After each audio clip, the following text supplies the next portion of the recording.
we heard from Henri? Miss Martle said he didn't go home last night.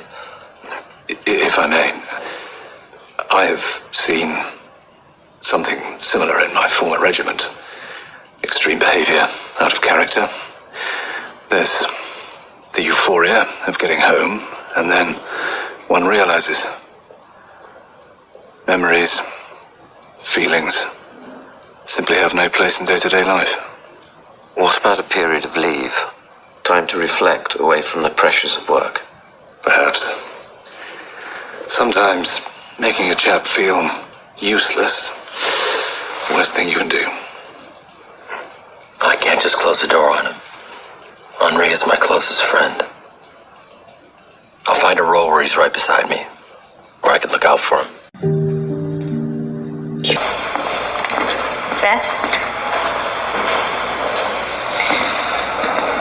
I was thinking, perhaps you could give me 10% as an agent's commission.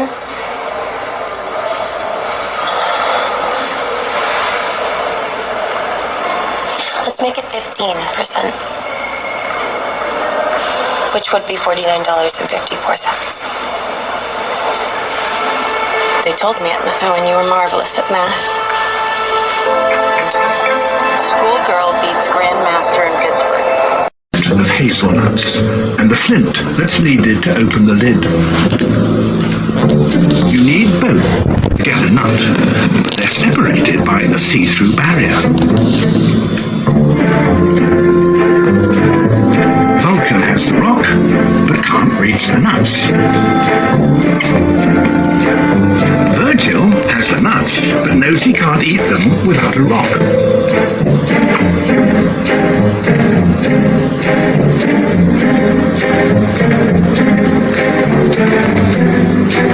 Vulcan quickly offers the tool. He must hope Virgil is smart enough to open the lid and fair enough to cut him in on the spoils.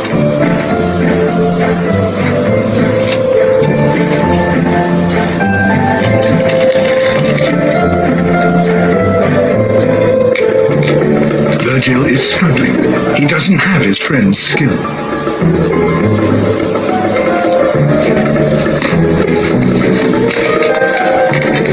And Vulcan is getting impatient.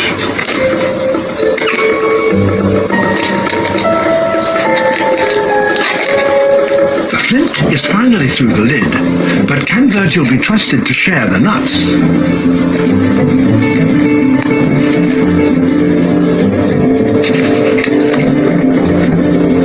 With Vulcan out of reach, it must be tempting to take the lot.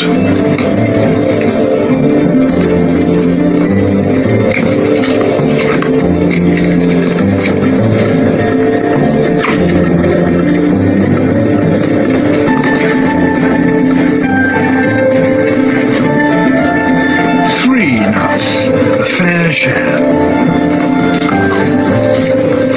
Vulcan and Virgil have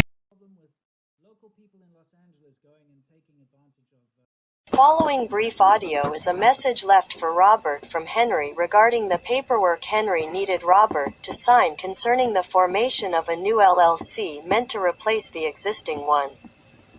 Initially, when Henry had prepared the forms, Henry had changed the partner members' equity division from its current 50-50 to an amount in Henry's favor of 51-49. Henry did not discuss or disclose this revision to Robert when Henry originally presented the forms to Robert for his signature. However, Robert did notice the equity split of 51-49 and brought it to Henry's attention, to which Henry only remarked, "It's no big deal." I'm leaving you a new paper outside the door, so check it. It says 50-50. It's not a big deal. It's no big deal. Don't be so sensitive. I didn't say that. It's all in your head. Has anyone ever said these things to you and made you second guess yourself? 51%. That means the person with the 51% can decide everything. Percent person feels railroaded, not involved, not respected. Over time, particularly if they felt like they were your peer, but then gave this little concession just to make the deal happen. Okay, you could have the extra 2%. It's a massive 2%. It's huge. PM, February 19th. I'm leaving you a new paper outside the door, so check it. It says 50-50. It's not a big deal. All we have to do is 2%. It's huge. The economics of it aren't huge. The control of it can be huge. And if you've got other shareholders and things, it may not be as big, right? But if there's two of you and it's 51-49 and the decisions are made on a majority standard, it's enormous. And you run a real risk of the other side thinking, I don't have any say here, right? And they expect it to be close to your equal, and now they're as far away from it as could be. So the risk is that your partner's going to be unhappy. The risk is that you don't recognize, and I hope you do, but you might not recognize what you're doing to them and like making decisions without them. I'm leaving you new paper outside the door, so check it. It says 50-50. It's not a big deal.